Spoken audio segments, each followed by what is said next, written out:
చాలా రోజులకు మళ్ళీ మిమ్మల్ని ఒంటికే పరిమితం చేసిన పరిస్థితి నుంచి మళ్ళీ బయటకు వచ్చి మీరు మీ స్వయంగా మళ్ళా పనులు కార్యక్రమాలు తీసుకునే స్టేజ్కి ఈరోజు మనం వచ్చినాం. ఇక్కడ నుంచి ఇంకా వ్యాపారంలో వేగంగా ముందుకు పోవడానికి అవసరమైన ప్రణాళికలు చేస్తాం.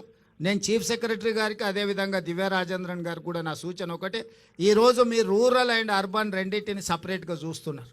రూరల్ అర్బన్ లేదు. తెలంగాణలో మహిళల ఒక్కటే. కార్పొరేషన్లో హైదరాబాద్లో ఉంటే ఒక రకము, లేకపోతే ఇవాళ నారాయణపేటలో ఉంటే ఇంకో రకం కాదు. మహిళలు అంటే తెలంగాణలో మహిళలందరూ ఒక్కటే. దీన్ని మొత్తం ఒకటే విధానంతో తీసుకొని ముందుకు రావాలి. అందుకే ఇప్పుడు అర్బన్ వేరు, పట్టణ ప్రాంతాలు వేరు, గ్రామీణ ప్రాంతాలు వేరు మహిళా సంఘాలకని గత ప్రభుత్వం నిర్ణయాలు ఉన్నాయి.